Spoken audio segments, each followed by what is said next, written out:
नीचे जाता है, हल्का चीज ऊपर जाता है। तो अगर हमें ऊपर जाना है तो हमें हल्का बनना पड़ेगा।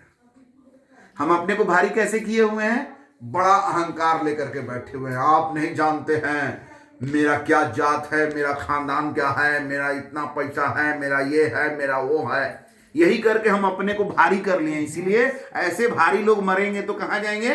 वो यही भारी है ना, यहीं रहेंगे वो। और शरीर तो रहेगा नहीं। तो कोई किराए का मकान में रह रहा है, उसका मकान मालिक उसको घर से निकाल दे तो कहाँ जाएगा फिर? तो दूसरा किराए का मकान में खोजेगा। लेकिन क्या ये मिलेगा क्या? ये वो ऐसा मकान थोड़ी है। नहीं। तो कोई अपने आदमी के पास मान लीजिए चला गया, देखिए ना मेरा मकान मालिक जो है सामान वामान निकाल दिया है, आपके घर में रह लें क्या? तो आदमी रहने देगा? नहीं। दे देगा। अगर अपना रिलेटिव है तो कोई अच्छा ठीक है कुछ दिन रह लीजिए। लेकिन ये जो आत्मा जो है जिसका घर खाली करा दिया जाएगा, वो आके कहेगा हम आपके साथ रहना चाहते हैं, तो बोलेगा अरे भूत है ये। भूत आ गया, कहता मेरे साथ रहना चाहते हैं, बुलाओ तांत्रिक को, बुलाओ इसको बुलाओ। भुला जाएगा कि ये मेरा बाप था, भुला जाएगा कि मेरा भाई था, मेरा पति था। भगाओ इसको कैसे? अरे सारा अंतिम क्रिया इसी के लिए होता है कि आए नहीं वापस। मेरे पिताजी की जब मृत्यु हुई थी तो उस समय लोग हमको कहते थे खाना देने के लिए उधर चल जाओ। हम बोले क्यों? पापा जी तो डाइनिंग टेबल पर खाना खाते थे, हम वहीं पर खिलाएंगे। तो जानते ही हैं हमारे जैसे विचार वाले लोग को तो लोग ऐसे ही पागल कहते हैं ना। बोले तो पगलाते रहता है, यही सब बातें बोलता है, ये चैन से नहीं रहने देगा हमको। अच्छा ठीक है चलिए, आप लोग कह रहे हैं तो खाना उधर ले जा रहे हैं। कहाँ ले जाए? उधर एकदम अंधेरे दूर में, वो पेड़ के नीचे। अच्छा हाँ, एगो चाकू लेते जाना। वो काहे के लिए? नहीं तो आत्मा चला आता है। हम तो चाह रहे हैं कि पिताजी का आत्मा आ जाए, हम बात कर रहे कुछ। आप लोग क्यों भगाना चाहते हैं भाई? तो ये दुनिया ऐसी ही है। सोच के देखिए, शरीर मिट जाता है, वो आत्मा कहीं जा नहीं पाती है। उसका लगाव जिससे है वही रहेगा। उसका लगाव किससे है? अपने परिवार से है, तो वहीं आसपास रहता है। लेकिन वो देख रहा है कि अरे मेरे बारे में कैसा ये लोग का योजना है, हमको भगाने का, हमसे दूर करने का, हमको खाना देने के लिए उधर ले जा रहा है पेड़ में। क्या हो गया है सबको देखो। तो दुबक करके रह जाता है कि अगर हम प्रकट हो जाएंगे कि लो मैं यहां हूं, तो और ये लोग घबरा करके मार जाएगा, लगता है बूद बूद करके। तो वो आत्मा बेचारा जो है चुपचाप, जो सोच के देखिए कितना मार्मिक स्थिति रहती है।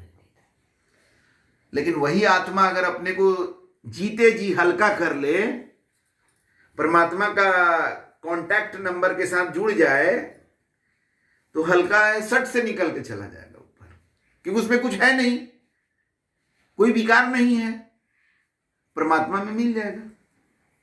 हमारा जीवन जो है ये दूध के समान है, और इसमें दूध में जैसे घी होता है वैसे परमात्मा हमारे जीवन में व्याप्त है। लेकिन दूध को घी तो नहीं कर सकते हैं ना। नहीं, दूध तो घी में नहीं ना मिलेगा कभी नहीं, लेकिन घी घी में मिलेगा जी।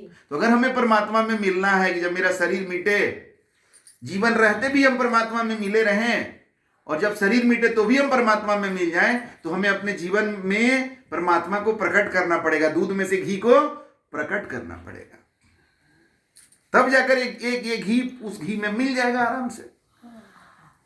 तो दूध से घी बनाने का क्या तरीका है? दूध में जो विकार है उसको धीरे धीरे हटाया जाता है।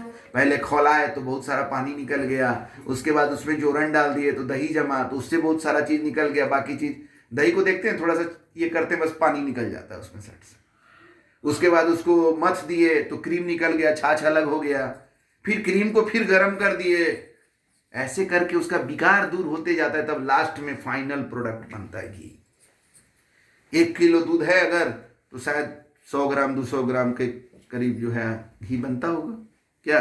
जी जी। तो कितना उसका मोल है? ज्यादा मोल है कि नहीं जी। तो इस तरह से हमें अपने जीवन में जो परमात्मा है, जो हमारे अंदर व्याप्त है, उनको प्रकट करना है। इस पर साहब का एक लाइन है, घट घट मेरा साइया सुनी सेज न कोई, हर घट मेरा है, हर घट में हम हैं रमे हुए, कोई जगह खाली नहीं है। बलिहारी उस घट की जो घट प्रगट होए, जो अपने में प्रकट कर लिया हमको, उसका बलिहारी है। जैसे भगवान राम अपने में प्रकट कर लिए विष्णु के गुणों को, तो दुनिया कही कि वो विष्णु के अवतार थे। अरे वो अगर विष्णु के अवतार थे तो फिर हम लोग भी तो किसी के अवतार होंगे ना भाई। पूरा तो सृष्टि बना उधर ही से आया है ना, अचानक से तो हम लोग नहीं टपक गए ना।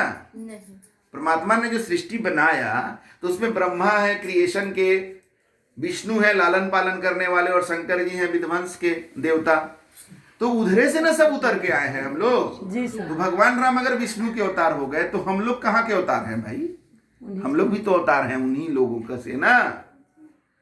तो फिर भगवान राम को क्यों विष्णु का अवतार बोला जाता है? इसलिए कि उन्होंने अपने जीवन में विष्णु के गुणों को प्रकट कर दिया।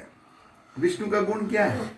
वैष्णव जन तो ते मेरे कहिए, जो पीर पराई जाने, जो दूसरे का पीड़ा के लिए अपना जीवन को लगा दिए।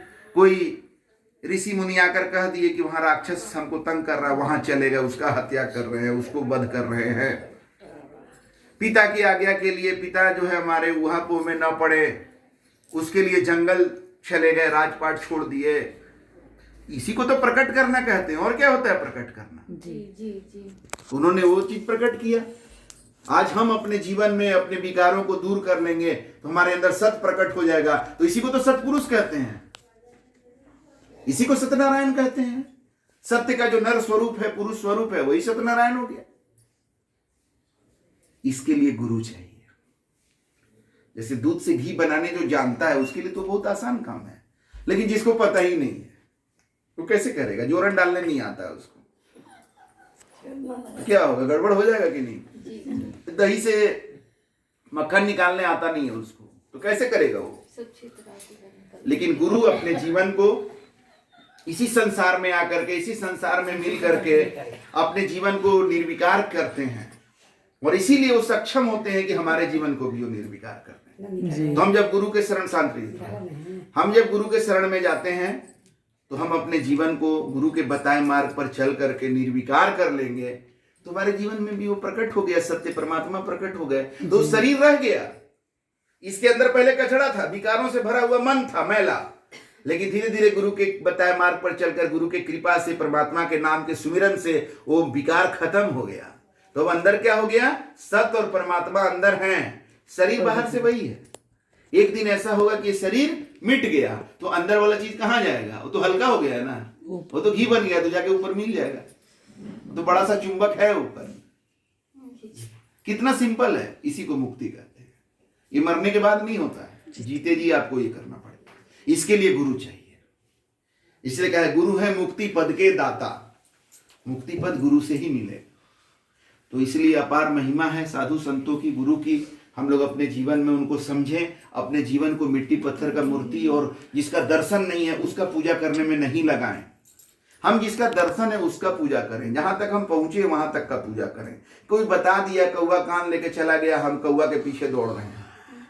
हमें जो दर्शन है, जहां तक का समझ है, वहां तक का हम पूजा करें, और इस तरह करके हम अपने जीवन को सत्यमय बनाएं कि हम जो देखेंगे, जो समझेंगे, जो जानेंगे, उसी को हम मानेंगे बस।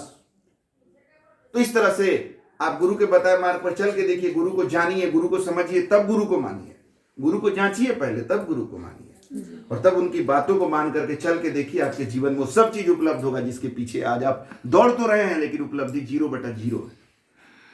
हाँ, आपका आज भी बहुत सारे लोग कहते हैं कि मेरा तो कोई दिक्कत नहीं है। अरे तुम्हारा पहले का कमाई है, एक दिन होगा जब वो पुराना कमाई खत्म हो जाएगा, तब कंगाल हो जाओगे। इसलिए आज हमें जानना पड़ेगा कि आगे के लिए हमारे लिए क्या चीज सही होगा। अभी वर्तमान में हम क्या ऐसा करें कि मेरा कमाई उस तरह का हो जहां से हम वापस, जहां से आए हैं वहां हम जा सकें। तो इसके लिए गुरु के शरण में जाने की जरूरत है, गुरु के बताए मार्ग पर चलने की जरूरत है। चलिए, आप लोग बहुत ध्यान से बातों को सुने, बहुत अच्छा लगा आप लोगों से बात करके। शाहे